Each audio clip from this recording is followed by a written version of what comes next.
Hi guys, இன்றைக்கி நம்ம ஒரு புதுவிதமான ஒரு செம்மறி ரகத்தை பற்றி தான் பார்க்க போகிறோம். அதுதான் நெல்லூர் ஜுடிப்பி.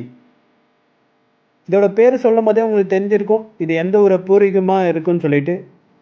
ஆந்திராவில் இருக்கக்கூடிய நெல்லூரை பூர்வீகமாக கொண்ட இந்த நெல்லூர் ஜுடிப்பிகள் பார்த்திங்கன்னா ஆந்திரா விவசாயிகளால், அது மட்டும் இல்லாமல் ஆந்திரா மக்களால் அதிக அளவில் வளர்த்துட்டு வராங்க. அது மட்டும் இல்லாமல் வட தமிழகம், கர்நாடகா, தெலுங்கானா இந்த ஏரியாலையும் பார்த்திங்கன்னா நிறைய பேர் வளர்த்துட்டு வராங்க இந்த நெல்லூர் ஜுடிப்பிகளை. ஆந்திரா விவசாயிகள்லாம் பார்த்திங்கன்னா ஆடுகள் 300 முதல் 400 ஆடுகள் வரைக்கும் ஒரு விவசாயம் அந்த எண்ணிக்கையில் அதிக அளவில் வளர்த்துட்டு வராங்க. இந்த ரக கிடாய்களுக்கு பார்த்திங்கன்னா இன்னொரு பேரும் இருக்குது. இது பார்த்திங்கன்னா பக்ரீத் கிடாய்கள், குர்பானி ஆடுகள் சொல்லிட்டு இதுக்கு இன்னொரு பேர் இருக்குது. இந்த ரக ஆடுகள் தான் இந்தியாவிலே உயரமாக வளரக்கூடிய ஒரு செம்மறி ரக ஆடு இது. இந்த பக்ரீத் கிடாய்கள் பார்த்திங்கன்னா பக்ரீத் டைமில் அதிக அளவில் சேல் ஆகிறதும் இல்லாமல் கொஞ்சம் விலையும் அதிக அளவில் கூடுதலாக போகக்கூடியதாக இந்த நெல்லூர் ஜுடிப்பிகள் இருக்குது.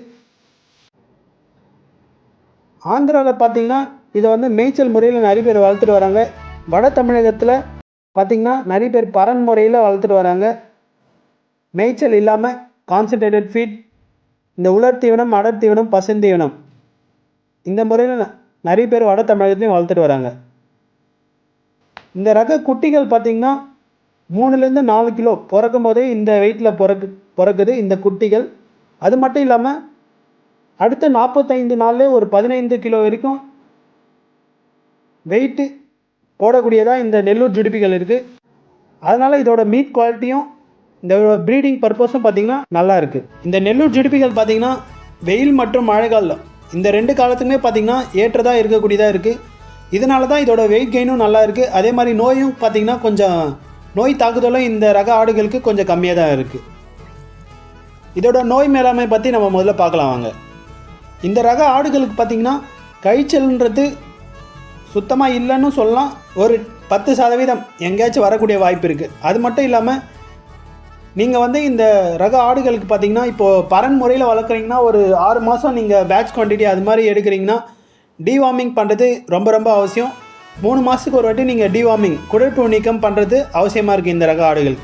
அது மட்டும் இல்லாமல் இந்த வேக்சின் பார்த்திங்கன்னா பிபிஆர் வேக்சின், அதுக்கப்புறம் எஃப்எம்டி. இப்போ பரன் முறையில் வளர்க்குறீங்கன்னா நீங்கள் எஃப்எம்டி வேக்சின் போட வேண்டிய தேவை கொஞ்சம் இல்லாமல் தான் இருக்குது. அது மட்டும் இல்லாமல் நீங்கள் தரையில் வளர்க்குறீங்கன்னா இந்த எஃப்எம்டி வேக்சின் கண்டிப்பாக போட்டே ஆகணும்.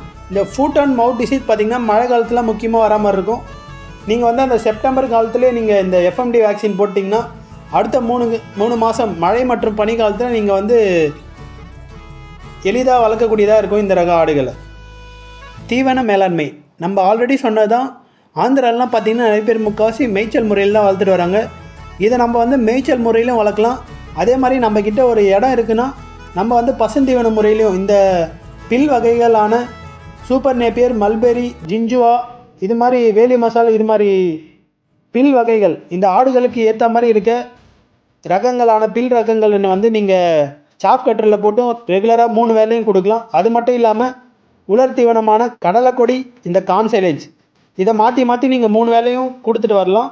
இந்த முறையிலும் பார்த்திங்கன்னா ஆடுகள் நல்ல ஒரு வெயிட் கெயின்டாக இருக்குது. அது மட்டும் இல்லாமல் இப்போ உங்கள்கிட்ட இடமே இல்லை, நான் இந்த ரக ஆடுகள் வாங்கி வளர்க்கணும்னு நினச்சிங்கன்னா நீங்கள் கான்சன்ட்ரேட்டட் ஃபீட் முறையில் நீங்கள் வளர்க்கலாம். இதில் பார்த்திங்கன்னா 15 முதல் 18 வகையான பருப்பு வகைகள், அப்புறம் பொட்டு வகைகள் இதில் ஆட் பண்ணுறாங்க. இதில் நம்ம என்னென்னு சொல்லிட்டு பார்க்கலாம் வாங்க. இதில் பார்த்திங்கன்னா கடலை பொட்டு, உளுந்தம் பொட்டு, துவரம் பொட்டு, கோதுமை பொட்டு, மக்காச்சோளம், கடலை புண்ணாக்கு, குச்சி புண்ணாக்கு, பருப்பு வகைகள் ஆட் பண்ணுறாங்க. அது மட்டும் இல்லாமல் சிறுதானிய பொட்டு, கோதுமை, மினரல் மிக்சர், லிவர் டானிக்கும் இதிலே ஆட் பண்ணிடுறாங்க. அதுக்கப்புறம் நாட்டு உப்பு ஆட் பண்ணுறாங்க. இந்த கால்சியம் பவுடர் ஆடுகள் நல்லா தெளிவாக வர்றதுக்கும் நல்லா வெயிட் கெயினில் இருக்கட்டும் இந்த கால்சியம் பவுடர், மினரல் மிக்சர்லாம் இதிலே ஆட் பண்ணிடுறாங்க. இது எல்லாமே மிக்சப்பாக வரும்போது பார்த்திங்கன்னா நம்ம ஆடுகளுக்கு 5லேருந்து 6 கிலோ வெயிட் மந்த்லி வெயிட் நல்ல முறையில் இருக்குது. இப்போ நீங்கள் இடமே இல்லைன்னு வச்சிங்களேன், இது மாதிரி நீங்கள் இந்த கான்சன்ட்ரேட்டட் ஃபீட் முறையில் வளர்க்கும் போதே பார்த்திங்கன்னா 5லேருந்து 6 கிலோ வரைக்கும் வெயிட் கெயின் இருக்குது. நீங்கள் இந்த தீவனம் வாங்குகிற செலவு இல்லாமல் உங்களுக்கு நல்ல ஒரு ப்ராஃபிட்டாக இருக்கும் இந்த ரக ஆடுகள் நீங்கள் வளர்க்கும் போது. இப்போ நீங்கள் புதுசாக இந்த ரக ஆடுகள் வாங்கி வளர்க்கணும்னு நினச்சிங்கன்னா ஒரு 5 ஆடுலேருந்து நீங்கள் ஸ்டார்ட் பண்ணிங்கன்னா கொஞ்சம் நல்லாயிருக்கும். அது மட்டும் இல்லாமல் நீங்கள் குட்டிகள் வாங்கும்போது பார்த்திங்கன்னா 3லேருந்து 4 மாதம் ஆன குட்டிகள் வாங்கும்போது இன்னும் கொஞ்சம் நல்லாயிருக்கும். எதனாலன்னு பார்த்தீங்கன்னா இந்த குட்டிகள் எல்லாம் பால் மறந்துட்டு தழைகள் அது மட்டும் இல்லாமல் எல்லாமே மேயறக்கூடிய ஸ்டேஜில் இருக்கும். இது வந்து நீங்கள் வாங்கி வளர்க்கும்போது பார்த்தீங்கன்னா வெயிட் கெயின் வந்து நல்ல முறையில் தெரியும். அதனால தான் சொல்கிறோம், இந்த 3லேருந்து 4 மாதம் ஆடுகள் நீங்கள் வந்து வாங்கி வளர்க்கும்போது உங்களுக்கு வந்து நல்ல ஒரு ரிசல்ட் கிடைக்கும். அதே மாதிரி இந்த ரக ஆடுகள் வந்து நீங்கள் வாங்கும்போது பார்த்தீங்கன்னா கலர் முக்கியமாக பார்த்து வாங்கணும். இதோட கலர் வந்து பார்த்திங்கன்னா மூஞ்சி பகுதி வந்து வெள்ளை மற்றும் கருப்பு நிறத்துலேயும், முதுகு பகுதியெலாம் பார்த்திங்கன்னா வெள்ளை நிறத்தில் இருக்கும். அடிப்பகுதி அப்புறம் பின்பகுதியெலாம் பார்த்திங்கன்னா பியூர் கருப்பில் தான் இருக்கும். நீங்கள் வந்து வேறு கலர் மாதிரி வேறு ப்ரீடு வாங்கிட்டிங்கன்னா இது வந்து வெயிட் கெயின் இருக்காது. இந்த நெல்லூர் ஜுடிபிகள் பார்த்திங்கன்னா இந்த கலரில் தான் இருக்கும். நீங்கள் இந்த கலர் பார்த்து வாங்கிட்டு ரொம்ப அவசியமான ஒன்று. அதே மாதிரி ராணிப்பேட்டை ஆட்டு சந்தையில் பார்த்திங்கன்னா இந்த ரக ஆடுகளுக்கு பார்த்திங்கன்னா நல்ல ஒரு டிமாண்ட் இருக்குது. நம்ம வந்து ரெகுலராக ராணிப்பேட்டை ஆட்டு சந்தை பற்றி வீடியோ போட்டிருக்கோம் வாரம்.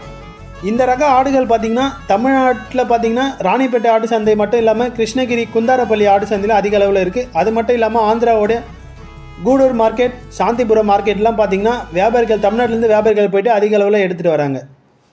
இந்த வீடியோ பிடிச்சிருந்தால் லைக் பண்ணிவிட்டு அப்படியே நெல்லூர் ஜுடிபி ஆடுகள் ரக ஆடுகள் வளர்க்கணும்னு நினைக்கிற உங்கள் நண்பர்களுக்கு இந்த வீடியோவை ஷேர் பண்ணிவிட்டு அப்படியே நம்ம பேஜை மறக்காமல் சப்ஸ்கிரைப் பண்ணிங்க. Thank you guys.